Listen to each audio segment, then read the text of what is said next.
I was born in Salem, Ohio, on April 6, 1819. When I was 3 months old, my father moved to what was then a wilderness, covered with a heavy growth of timber. In my early life I assisted my father in chopping timber and clearing land.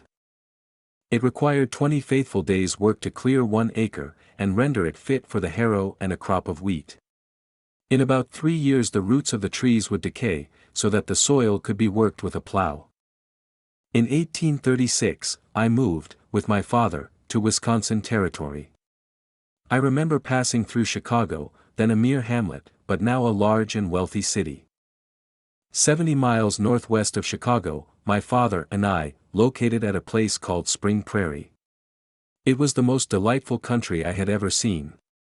It was beautiful with rolling prairies, groves of timber, numerous springs of pure water, and an occasional lake abounding with fish. While my father was gone to get our family, I was alone. I had the misfortune to cut one of my knees. I took cold in it, and it became much inflamed and swollen. The family with whom I was living did not think I could get well. The swelling had reached my body, and as soon as it extended a little farther, the people expected me to die. I quite despaired of ever seeing my parents again. In my childhood I had imbibed a belief that there was a God who would hear my prayers when I was in trouble. I managed to drag myself a short distance into a hazel thicket, where I besought the Lord to have mercy upon me, and not let me die. That evening, a Mrs. Campbell called at the house. She said she was passing by and felt impressed to call in, but did not know for what purpose.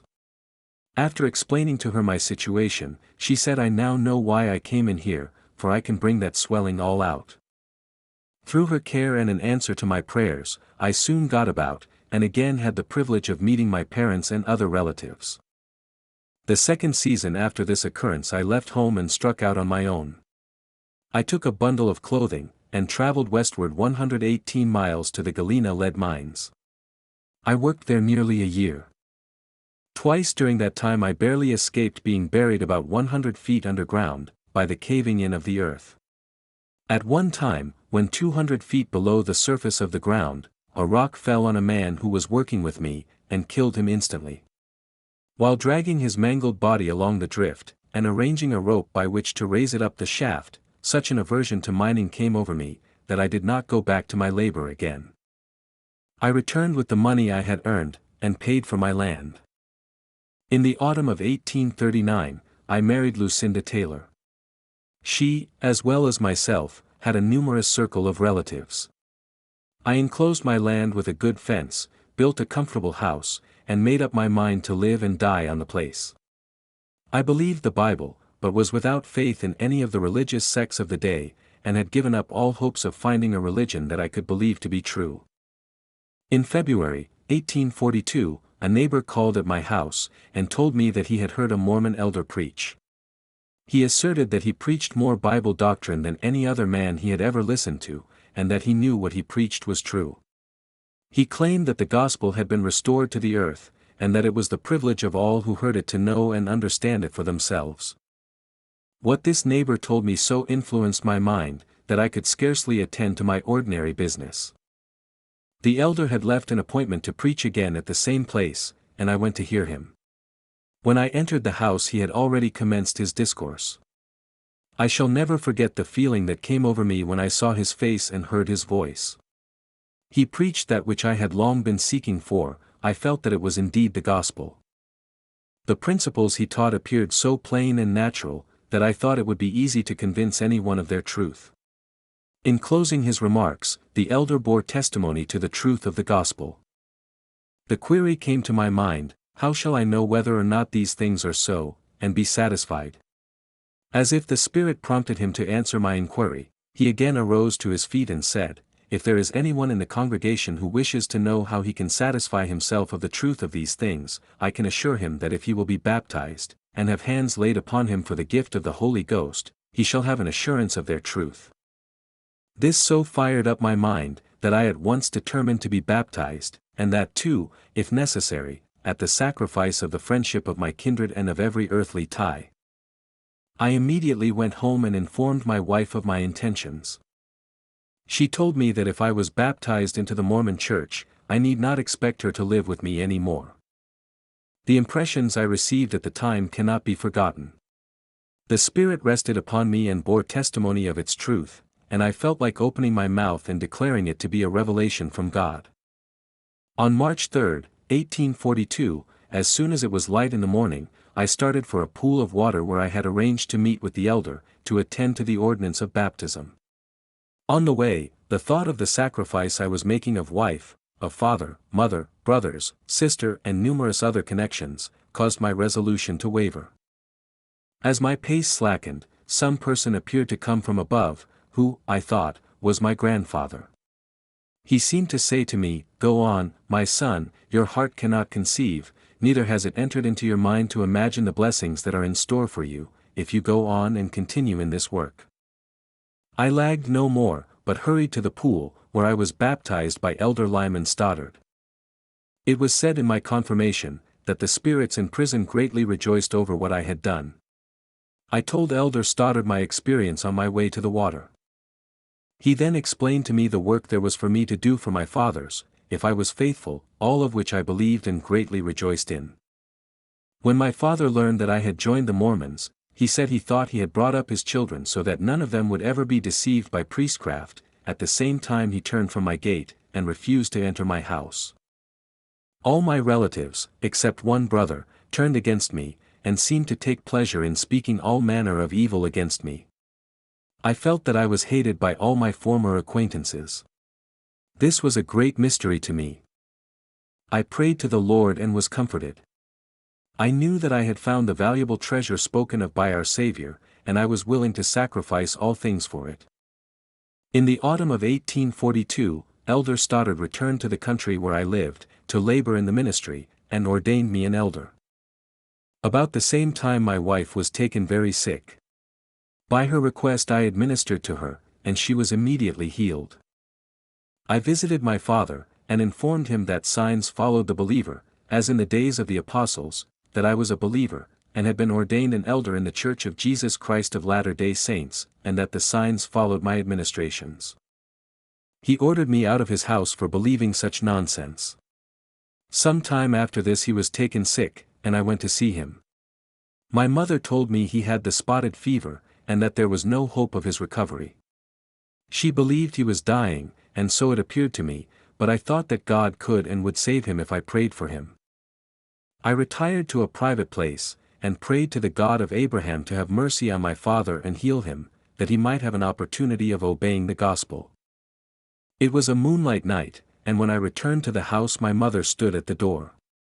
She spoke to me very kindly, and said, "Jacob, the fever has left your father, he has spoken, and wants to see you." As I approached him he said, "The fever has left me, and your mother says that you came to me and went away again. What has made such a sudden change? Do you know?" I answered that I had prayed for him, that I was a believer in the gospel of the Son of God, and in the signs following those that believe. "Well," said he, "if it is the gospel, I would like to know it, but if it is priestcraft, I want nothing to do with it." Soon after the sickness of my father, I sold my home, gathered up my effects and started for Nauvoo, Illinois. I traveled westward about 100 miles to the Mississippi River, where I took passage on a steamer to Nauvoo. I landed in the night. In the morning I asked a young man where the prophet lived. He pointed out the way to the residence of Joseph Smith, Jr., and said, "If you are going to see the prophet, do not take any money with you. If you do, he will get it." I asked the youth if he was a Mormon. He replied that he was, and that his father was a high priest. I thought it strange that he should talk as he did. As I passed along one of the streets of the town, I saw a tall, noble-looking man talking with another. An impression came over me that he was the person I was looking for. Inquiring of a bystander, I learned that my impression was correct. One of the company asked the prophet for some money he had loaned him. He replied that he would try and get it during the day. I offered him the money, but he said, "Keep your money. I will not borrow until I try to get what is owing me. If you have just come in and wish to pay your tithing, you can pay it to Brother Hiram, he sees to that." I soon learned to discriminate between the different kinds of people who had gathered to Nauvoo. Some were living the lives of saints, others were full of deceit and were stumbling blocks in the way of those who were striving to do right. The following winter I chopped wood on an island in the Mississippi River, 20 miles above Nauvoo. In February, 1844, Joseph Smith, the prophet, offered himself as a candidate for the office of President of the United States. The same year, at the April Conference, elders were called and sent forth, 2 by 2, into each state of the Union, with the address to the people of the United States, in pamphlet form, for distribution, and to preach the gospel. I was sent with Brother John Myers, to the state of Maryland. We took passage on the steamer Osprey. My companion and I went to Pittsburgh, Penn, and from there we traveled on foot with our valises, without purse or scrip, through the state of Pennsylvania. We were often hungry and weary, and, in some instances, were accused of being beggars and deceivers. This, coupled with my natural independence of character, seemed humiliating, and made our travels anything but agreeable. The way appeared to be opening up for a good work to be done in that country, when, about the 4th of July, news reached me that the prophet, about whom I had preached so much, had been shot by a mob when confined in jail. I did not believe the report until I offered to preach to those who were gathered around me in the small town of Mechanicsburg. They manifested a spirit of exultation, and a feeling of deep gloom passed over me. I felt more like weeping than preaching. I concluded to hunt up my companion, from whom I was then separated. For this purpose I started for Hagerstown, where I hoped to find him, or learn of his whereabouts. I had traveled about a mile when I came to a cross road, and the Spirit whispered to me, "Stop here, and Brother Myers will soon be along." I remained on the spot about 10 minutes, when I saw him coming, with his hat in one hand and his valise in the other. He did not believe that the prophet was killed. After meeting and passing many people, the Spirit indicated to us that a man on the opposite side of the street was an elder in Israel. It proved to be a Latter-day Saint elder, who had reliable information of the murder of the prophet Joseph and the patriarch Hiram Smith. He also informed us that the elders who were abroad were all called home. I returned home to Nauvoo. I found Sidney Rigdon busy among the saints trying to establish his claim to the presidency of the church. He was first counselor to the prophet Joseph at the time of the latter's death. The church was 14 years old, and he claimed that it was its privilege and duty to appoint a guardian, and he wished the people to sanction his guardianship. On the 8th of August, 1844, I attended a general meeting of the saints.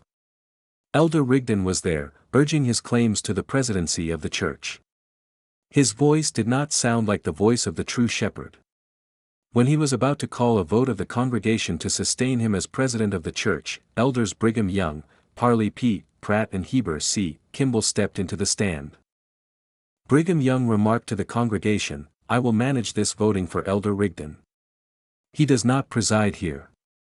This child, meaning himself, will manage this flock for a season." The voice and the gestures of the man were those of the prophet Joseph. The people, with few exceptions, visibly saw that the mantle of the prophet Joseph had fallen upon Brigham Young. To some it seemed as though Joseph again stood before them.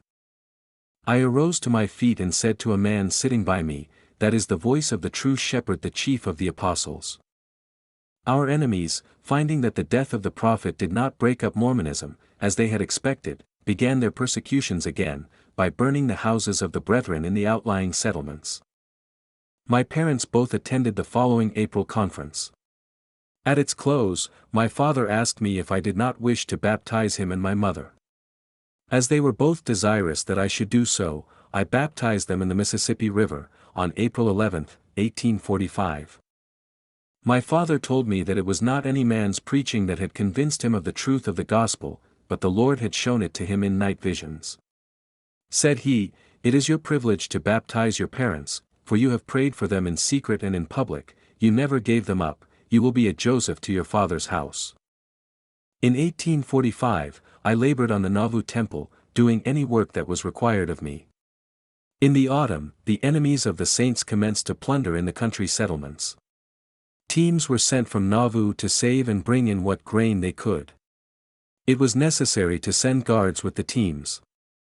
These afflictions, heaped upon the saints by their enemies when they were struggling to complete the temple, in compliance with the word of the Lord, greatly added to their difficulties and labors. When winter came, they were instructed to unite their efforts to manufacture wagons, and make preparations for a long journey. I assisted in getting out timber for wagons. The house of the Lord being far enough completed to give endowments and do other necessary work, I received my blessings in it just before crossing the Mississippi River, in February, 1846. I labored with the company of pioneers to prepare the way for the saints through Iowa, after which I had the privilege of returning to Nauvoo for my family, which consisted of my wife and 3 children. I moved them out into Iowa, 200 miles, where I left them, and returned 100 miles to settlements, in order to obtain food and other necessaries. I was taken sick, and sent for my family to return to me. My wife and 2 children were taken sick the day after their arrival. We found shelter in a miserable hut, some distance from water. One day I made an effort to get some water for my suffering family, but failed through weakness. Night came on, and my family were burning with fever and calling for water. These very trying circumstances called up some bitter feelings within me. It seemed as though in this, my terrible extremity, the Lord permitted the devil to try me, for just then a Methodist class leader came along, and remarked that I was in a very bad situation. He assured me that he had a comfortable house that I could move into, and that he had plenty of everything, and would assist me if I would renounce Mormonism. I refused, and he passed on. I afterwards knelt down and asked the Lord to pity us in our miserable condition, and to soften the heart of someone to administer to us in our affliction.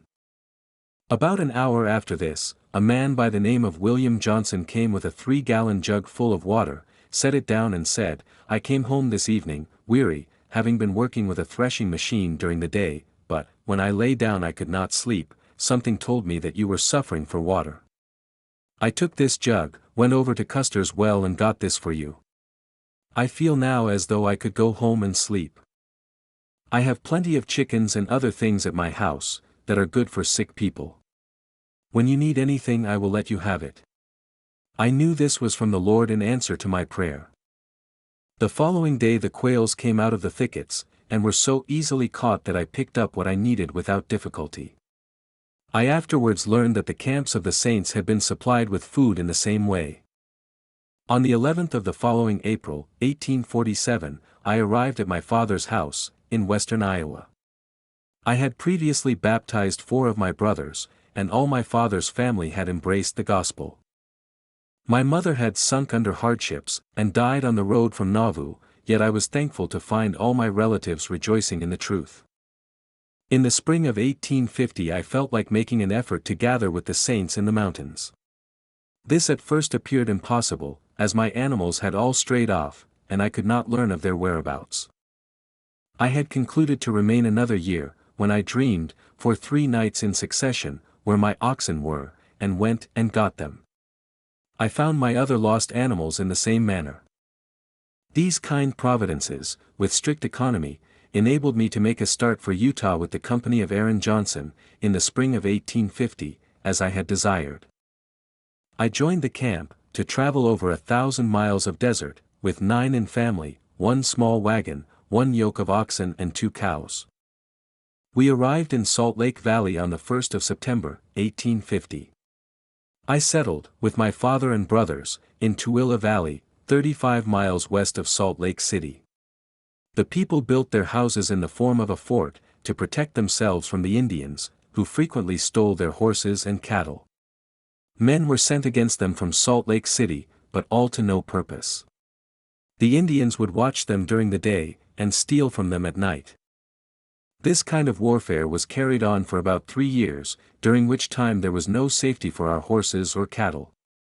We had a military company, of which I was first lieutenant. I went with the captain on several expeditions against the thieves, but without accomplishing much good. They would watch our movements in the canyons, and continually annoy us. At one time, I took my wife, Rachel, 3 miles up a canyon, to gather wild fruit while I got down timber from the mountain. We had intended to remain overnight, but while preparing a place to sleep, a feeling came over me that the Indians were watching with the intention of killing us during the night. I at once yoked my oxen, put my wife and her babe on the wagon, and went home in the evening. My wife expressed surprise at my movements, and I told her that the Indians were watching us. She wished to know how I knew this, and asked if I had seen or heard them. I replied that I knew it on the same principle that I knew the gospel was true. The following day I returned to the canyon. 3 Indians had come down on the road during the night, and robbed a wagon of a gun, ammunition and other valuables. One of them, from the size of the track, must have been an Indian known as Old Bigfoot. I thanked the Lord that he had warned me in time to save my wife and child, as well as myself. The running of the women and the crying of the children aroused my sympathies, and I felt inspired to do my best to prevent the company from shooting any of them. Some shots were fired, but no one was injured. I wished some of the men to go with us to the settlement. They were somewhat afraid, but confided in my assurance that they should not be injured.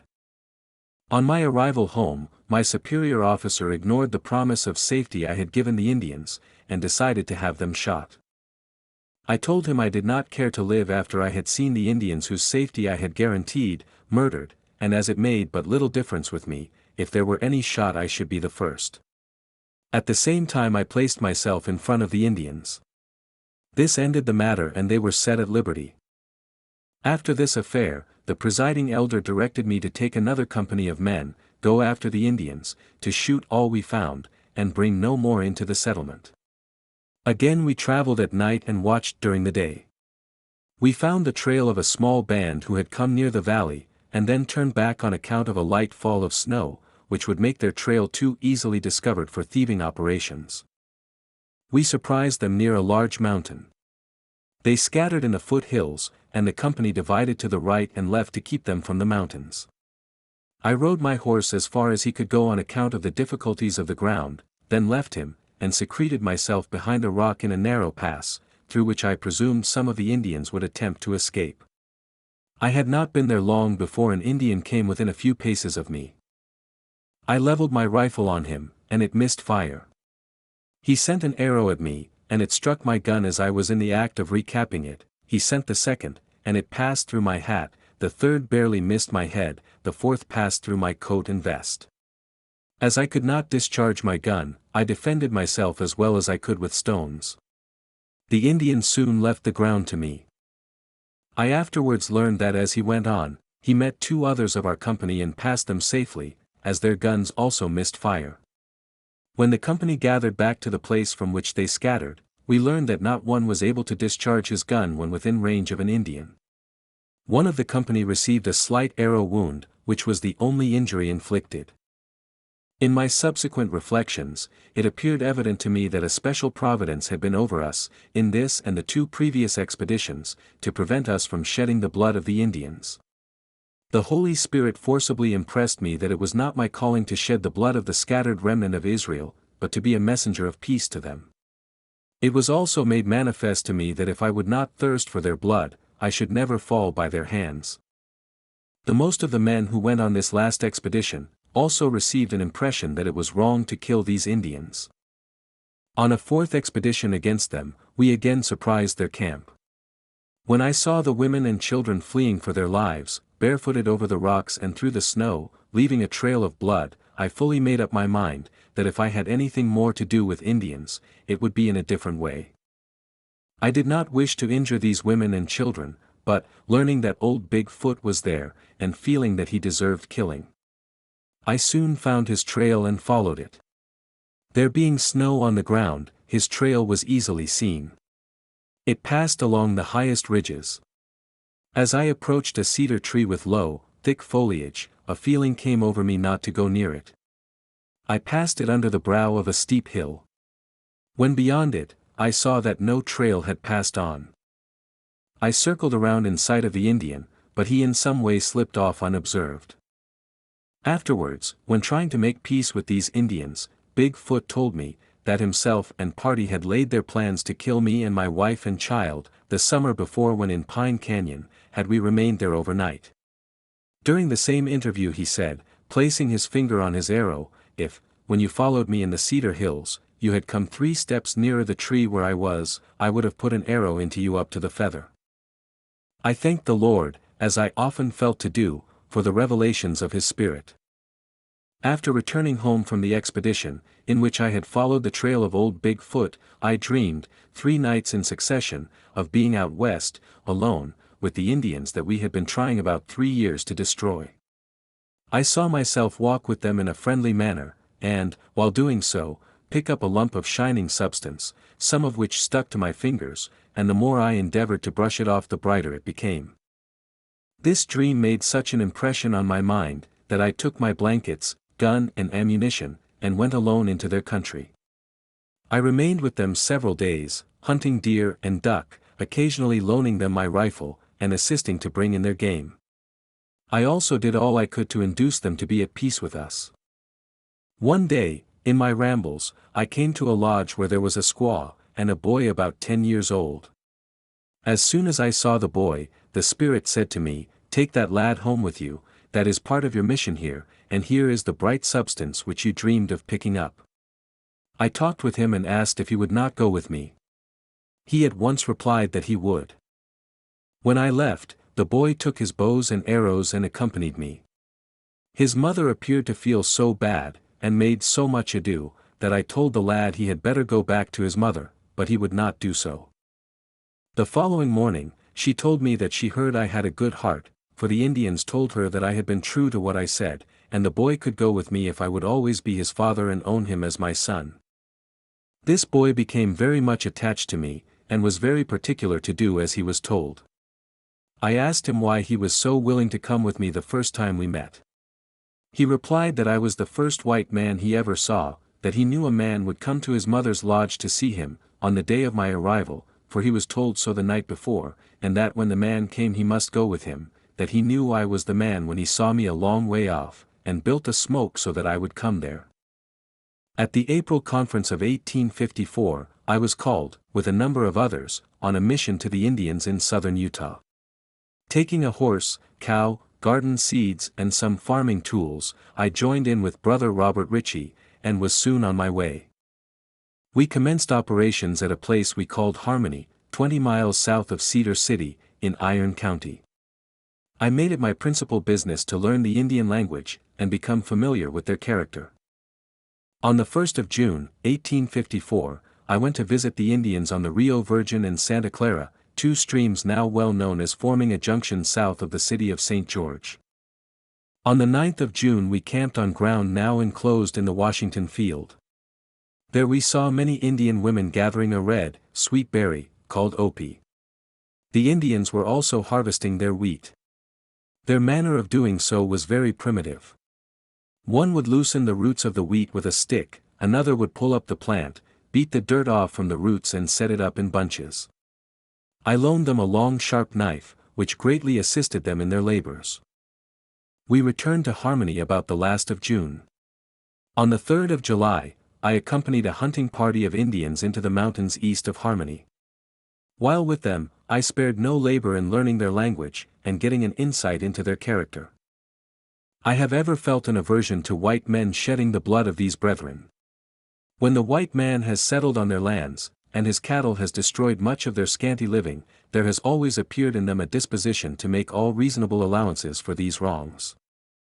Ever since I was old enough to understand, and more especially after being with them around their camp fires, where I learned their simple and childlike ways, and heard them tell over their wrongs, I fully made up my mind to do all I could to alleviate their condition. From time to time, when the saints have had any trouble with them, and I have had anything to do with settling the difficulty, I have made it a specialty to go among them, regardless of their number or anger. Through the blessing of the Lord, I have never yet failed in accomplishing my object, where no other persons have interfered in a matter they did not understand. In November, I was sent alone among the Indians on the Santa Clara, to use my influence to keep them from disturbing the travelers on the southern route to California. When there, without a white companion, a dispute arose between some of the Indians about a woman. As was their custom, they decided that the claimant should do battle for her in the following manner. The warriors of the band were to form in 2 files, and a claimant should pass between the files leading the squaw, and prepared to fight anyone who opposed his claim. The affair had made considerable progress, when one of the parties who had been roughly handled, claimed kinship with me by calling me brother, and asked me to help him. Not wishing to take part in any of their customs, I objected. The Indians then taunted me with being a coward, called me names. I soon took in the situation, and saw that it would not be well to lose caste among them. I accepted the challenge under the promise that they would not be angry with me if I hurt some of them. I had but little anxiety about the result, for they were not adepts in the art of self-defense.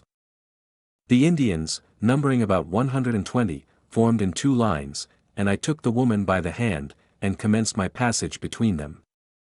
Only one Indian disputed my progress. With one blow I stretched him on the ground. All would probably have passed off well enough, had I not kicked him as he fell. This was contrary to their code of honor, and I paid a fine for this breach of custom. I was acknowledged the victor, and it was decided the woman was mine. I immediately turned her over to the Indian that she desired for a husband. This was my first and last fight for a woman. It gave me a prestige among them that greatly added to my subsequent influence. Sometimes in these affairs over women 2 claimants would decide who should be the possessor of the woman, by single combat, but more generally, each claimant would gather to his assistance all the friends he could, and the fighting would be kept up until one side was conquered, when the claimant who had led the victorious party, would take possession of the woman. I have seen such engagements last all day and a part of the night. In one of these, in which over 100 men took a part, some of the combatants became angry, and fought in good earnest.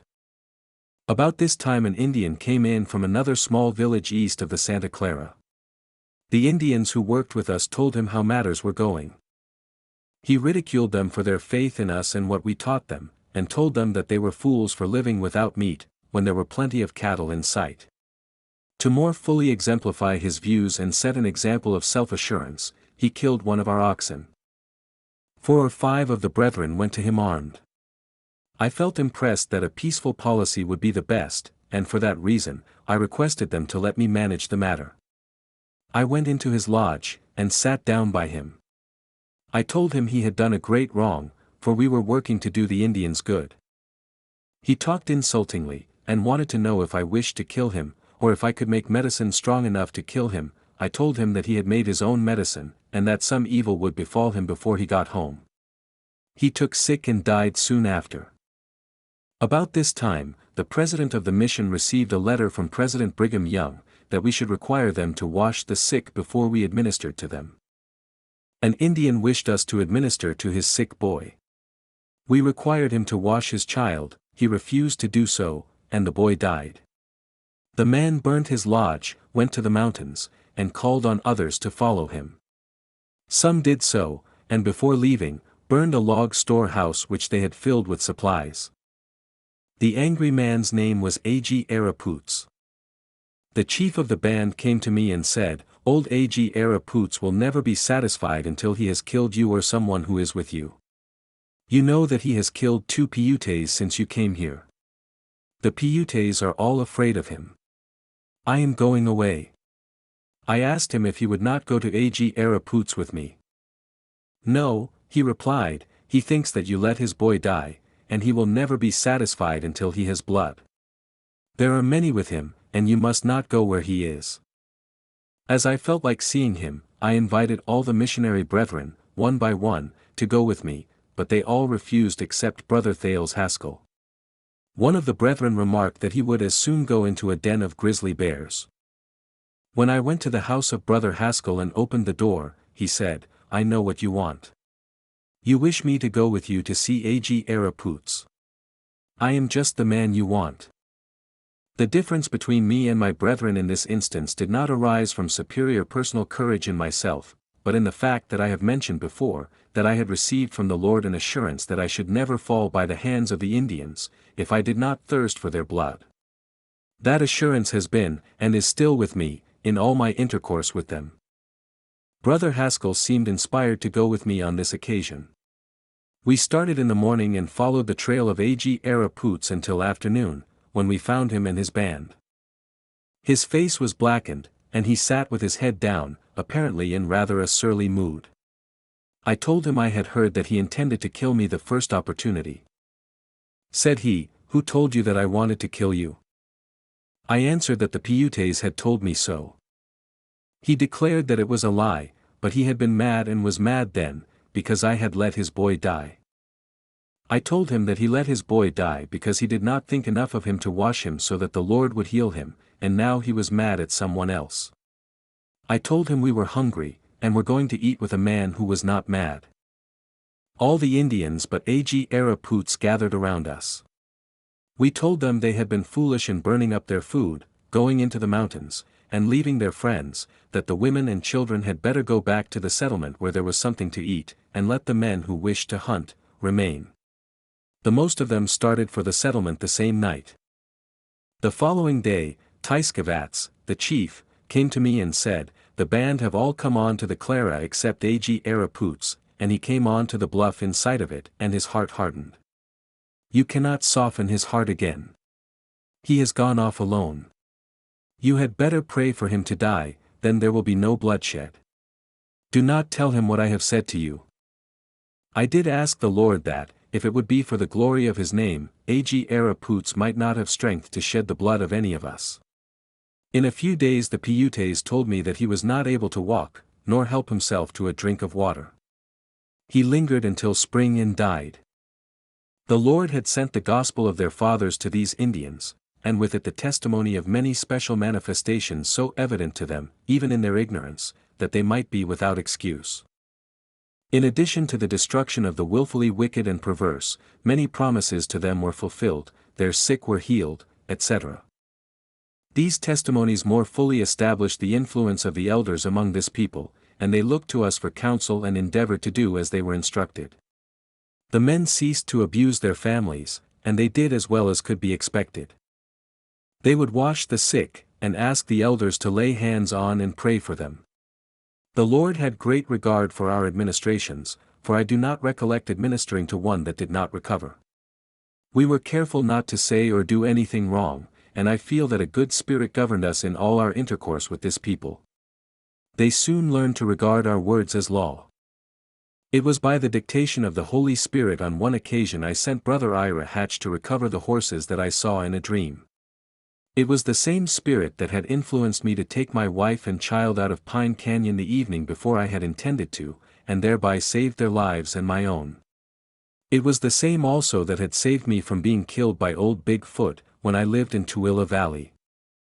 Early in the autumn of 1857 Apostle George A. Smith visited the settlements in southern Utah. He informed the saints that a United States Army was on the way to Utah. What the result would be, he said he did not know. He advised the people to be saving with their grain, and not sell any to travelers to feed their teams, for they could live on grass better than could our women and children.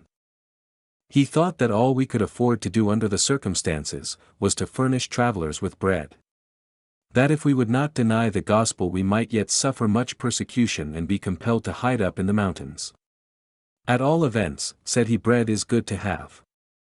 When President Smith returned to Salt Lake City, Brother Thales Haskell and I accompanied him. On our way we camped overnight on Corn Creek, 12 miles south of Fillmore, with a party of emigrants from Arkansas, traveling on what was then known as the Southern Route to California. They inquired of me about the road, and wrote the information down that I gave them. They expressed a wish to lay by at some suitable place to recruit their teams before crossing the desert. I recommended to them for this purpose, the south end of the mountain meadows, 3 miles from where my family resided. After our arrival in Salt Lake City, news reached here that the company of emigrants on their way south had behaved badly, that they had robbed hen roosts, and been guilty of other irregularities, and had used abusive language to those who had remonstrated with them. It was also reported that they threatened when the army came into the north end of Utah Territory, to get an army from California to attack the weaker settlements in the southern part of Utah. A messenger came to President Young informing him of these things, and asking advice. In reply Brigham Young sent general instructions to the settlement, advising the people to let the emigrants pass as quietly as possible, and stating that there was an army on our borders, and we could not tell what we would be obliged to do before the troubles were over. He said we might be under the necessity of going into the mountains, and that he wished all supplies of food to be in a shape to be readily available in such an emergency, and we would do the best we could.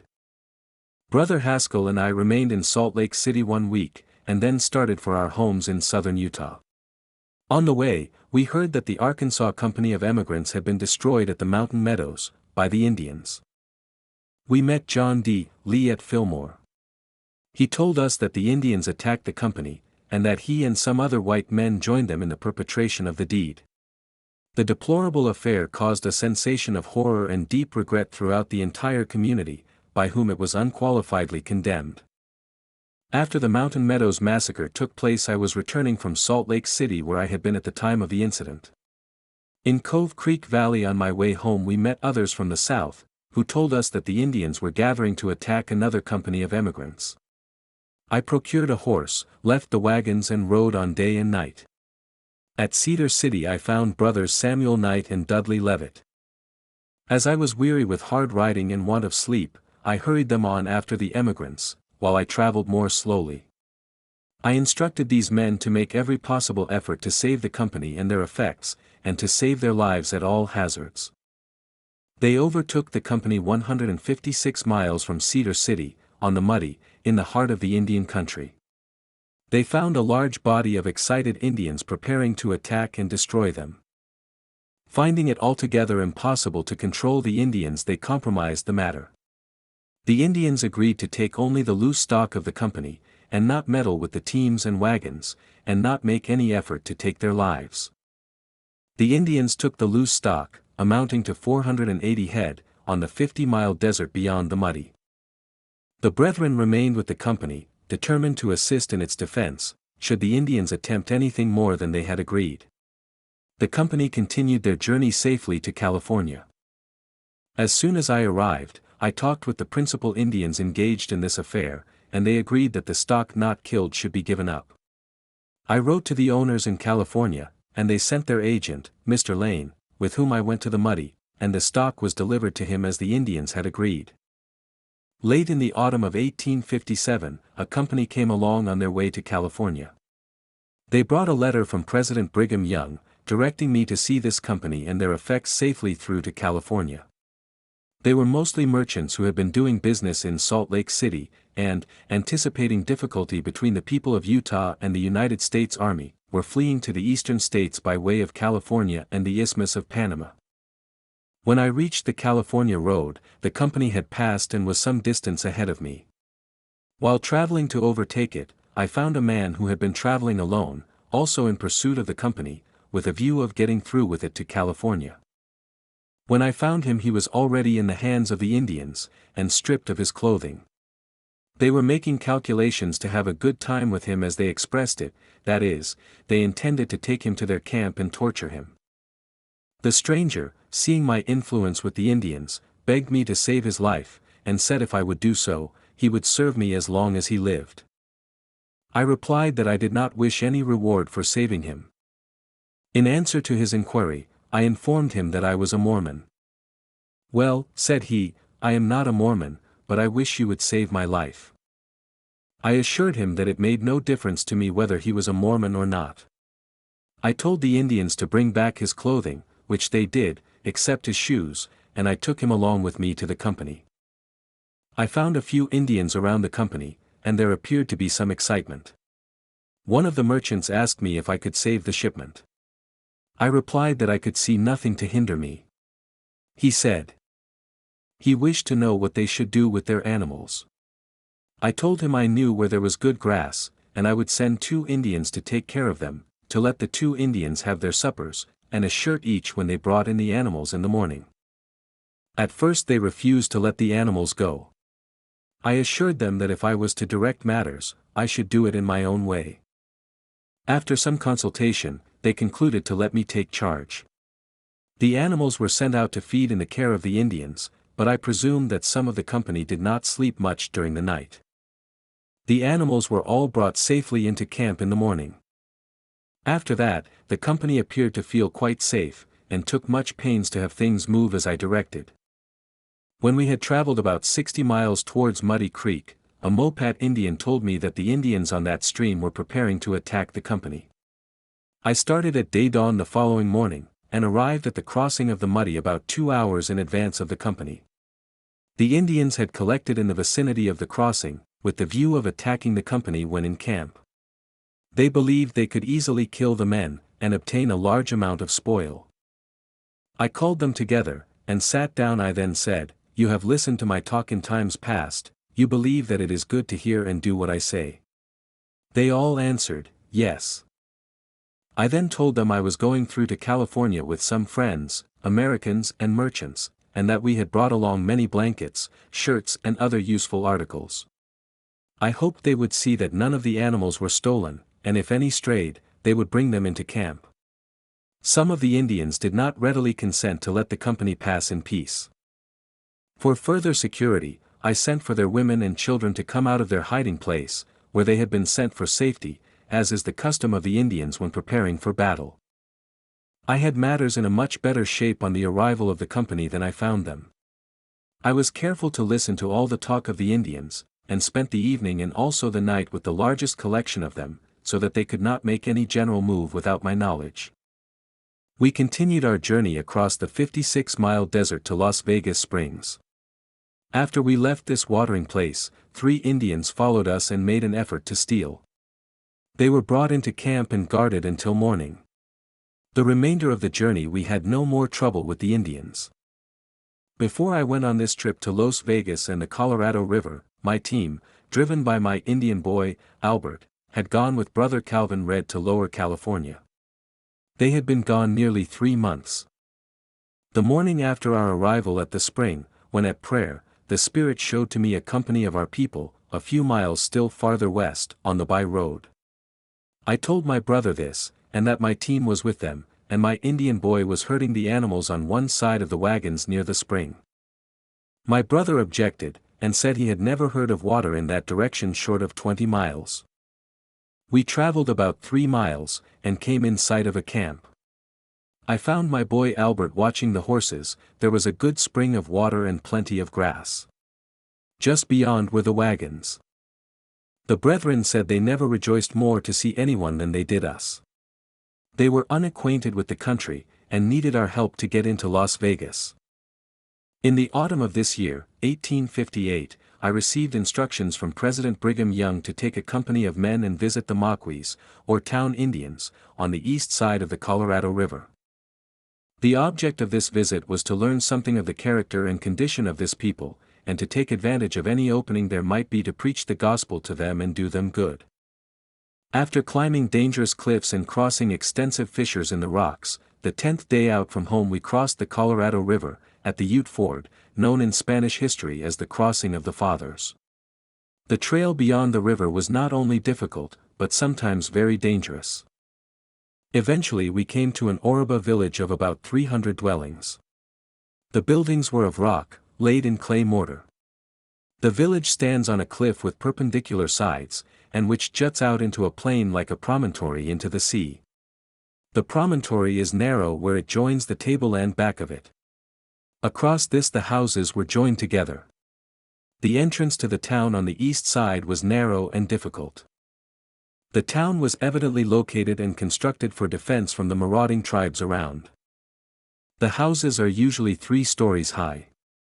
The second and third stories are set back from the front the width of the one below, so that the roofs of the lower stories have the appearance of terraces. For security, the first story can only be entered by ascending to the roof, and then going down a ladder into the room below. After our arrival in the village, the leading men counseled together a few minutes, when we were separated and invited to dine with different families. A man beckoned me to follow him. After traversing several streets, and climbing a ladder to the first story of a house, I was ushered into a room furnished with sheepskins, blankets, earthen cooking utensils, water urns and other useful articles. It seemed to me strangely furnished, yet it had an air of comfort, perhaps the more so, for the reason that the previous few days had been spent in very laborious traveling, on rather low diet. The hostess made a comfortable seat with blankets and motioned me to occupy it. A liberal repast was provided. It consisted of stewed meat, beans, peaches and a basket of corn bread which they called peak. It was about the thickness of brown paper, dry and crumbling, yet quite palatable. The hostess, apparently surmising that I would not know how to partake of the bean soup without a spoon, dexterously thrust her fingers, closed tightly together, into the dish containing it, and with a very rapid motion carried the soup to her mouth. Then she motioned me to eat. Hunger was pressing, and a hint was sufficient. We visited 7 of these towns similarly located and constructed. We thought it advisable for some of the brethren to remain with this people for a season, to study their language, get acquainted with them, and, as they are of the blood of Israel, offer them the gospel. Elders William M. Hamblin, Andrew Gibbons, Thomas Levitt and Benjamin Nell were selected for this purpose. Bidding adieu to our Maquis friends, and to our brethren who were to remain with them, we started for home. 16 days of hard travel would be necessary to accomplish the journey. We expected to obtain supplies at the Oriba village, but failed on account of scarcity. We had nothing for our animals but the dry grass, and they were somewhat jaded. The cold north wind blew in our faces, and we lit no fires at night, as they would have revealed our position to the roving Indians. The journey home was very laborious and disagreeable. With provisions scarcely sufficient for our journey, and, failing to get meat from the Indians as we expected, we were reduced to very short rations. On arriving home it was very pleasant to find a change of diet, and our families and friends all well. The brethren whom we left with the Maquis returned home the same winter. A division arose among the people as to whether we were the men prophesied of by their fathers, who would come among them with the knowledge that their fathers possessed. This dispute ran so high that the brethren felt that but little or no good could result from remaining longer. Besides, the chief men among the Maquis advised their return. The brethren suffered much privation and hardship in this effort to preach the gospel to this people. The Indians said that they did not want to cross the Colorado River to live with the Mormons, for they had a tradition from their fathers that they must not cross that river until the 3 prophets who took them into the country they now occupy, should visit them again. Their chief men also prophesied that the Mormons would settle in the country south of them, and that their route of travel would be up the Little Colorado. This looked very improbable to us at that time, but all has since been fulfilled. Early in the autumn of 1859, I again visited Salt Lake City, when President Brigham Young called upon me to make another visit to the Maquis, and take with me Brother Marion J. Shelton, who he had called to labor with that people, to learn their language and teach them. He directed me to leave with him one of the brethren who had been with me for some time among the Indians. President Young also put in my charge $60 worth of goods, consisting of wool cards, spades, shovels and other articles which would be of value to the Indians, with instructions to dispense them in the best manner to create a good influence among them. I returned home, and immediately made arrangements to carry out these instructions. I was at a loss to know who to leave with Brother Shelton, and was desirous that it might be made manifest to me. My mind rested upon Brother Thales Haskell. I went to him and told him that he was the only one I could think of to remain with Brother Shelton, but he had been out so much that I disliked to mention the subject to him. He replied that he was the man, for it had been made known to him that he would be asked to remain before leaving home, but he had said nothing about it. We left our Maquis friends and Brothers Shelton and Haskell on the 10th of November, and arrived home on the 25th. Brothers Shelton and Haskell remained on their mission until early spring, when they returned home and reported that the Maquis were kind to them, but they could not make much progress in the object of their mission. During the winter of 1861 to 1862 there was an unusual amount of rainfall. About the middle of February it rained most of the time for a number of days, and the Santa Clara Creek rose so high that the water spread across the bottom from bluff to bluff, and became a turbulent, muddy river. Our little farms and cottonwood trees that grew on the bottom lands were disappearing. The flood would sometimes accumulate it in a pile, and would throw the current of water onto ground which had apparently before been safe from its inroads. Our fort, constructed of stone, and which was 100 feet square, with walls 12 feet high and 2 feet thick, stood a considerable distance north of the original bed of the creek. Inside the walls were rooms occupied by families, and we had considered it safe from the flood. One night when most of the people were asleep, someone discovered that the water was washing away the bank on the south side of it, and also that the water was beginning to run around it, between it and the bluff. It was raining heavily at the same time. The people were removed from the fort as soon as possible, and some temporary shelter was constructed of boards, blankets, etc. While I was making an effort to save some property near the caving bank of the stream, the ground on which I stood suddenly slid into the water, about 20 feet below, and took me with it. I still stood on the mass of dirt, but realized that it was being rapidly washed away from under me, and that I was liable at any moment to be washed into the raging torrent. The thought flashed through my mind that there was not one chance in 1,000 of my being saved. I heard someone say above me that I was gone, it was no use to try to save me. I shouted at the top of my voice, "It is of use to try to save me. Bring a rope and throw it to me, and haul me out before the bank caves and I am gone." In a few moments I felt a rope drop over my head and shoulders. I lost no time in grasping it, and was pulled up just as I felt the last foothold giving way under me. Again was my life preserved by that kindly providence which has so often saved me when in imminent peril. What seems remarkable in the history of that gloomy night, is, that in a few minutes after being rescued from death myself, I should be the means of saving another life.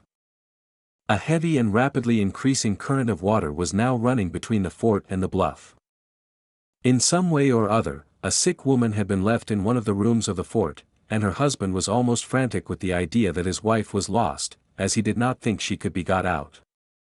She had a young child, which was safe outside, while the mother was in peril. I took the rope that had been the means of saving myself, tied one end of it to a tree, and, holding on to it, got safely to the fort, where I fastened the other end. I entered the room, drew the woman from the bed onto my back, placed her arms over my shoulders and crossed them in front. I told her that when I got to the running water she must hold herself on my back, for I would be obliged to lay hold of the rope with both hands to get through the water.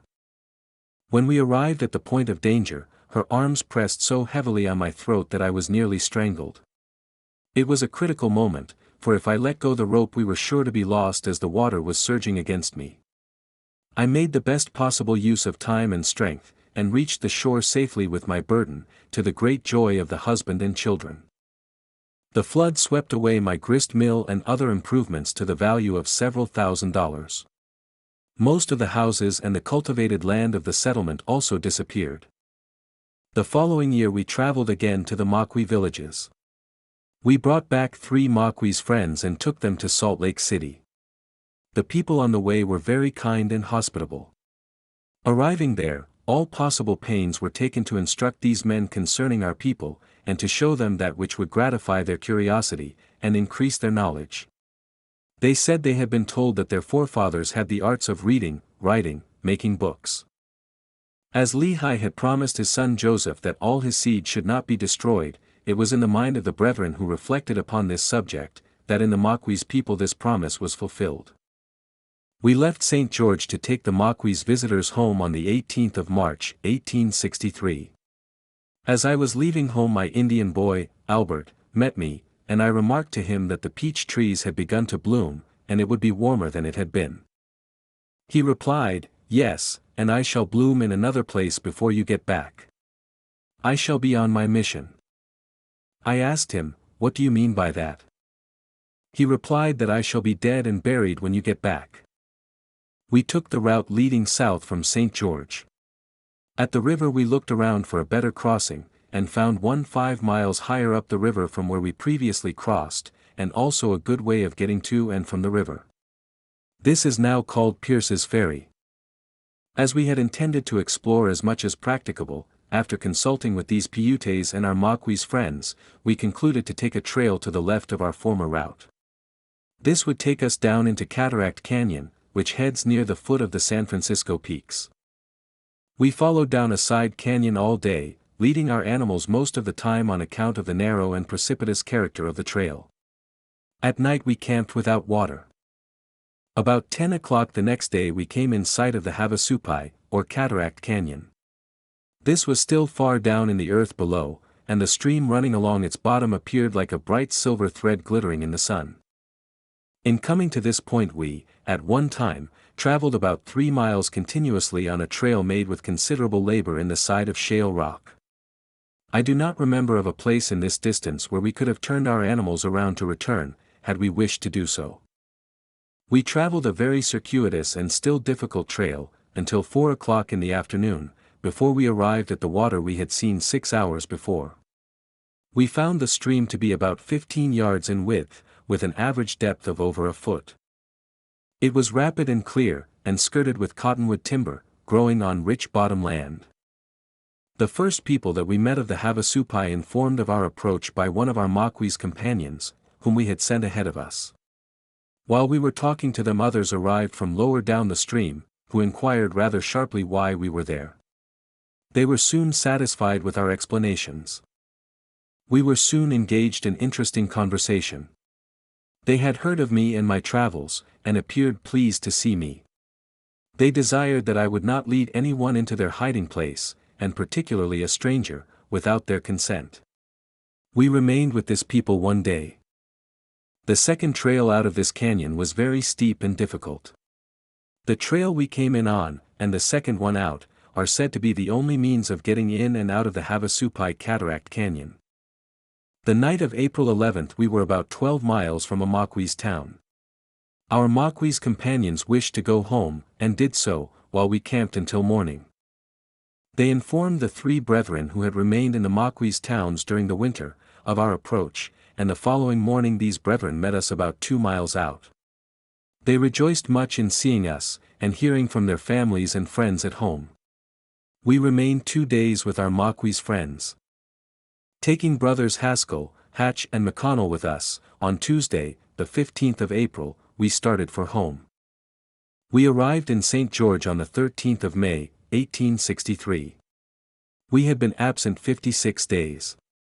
We had explored a practicable, though difficult route, for a wagon from St. George to the Little Colorado, had visited the Maqui's towns, and explored some of the country around the San Francisco mountain.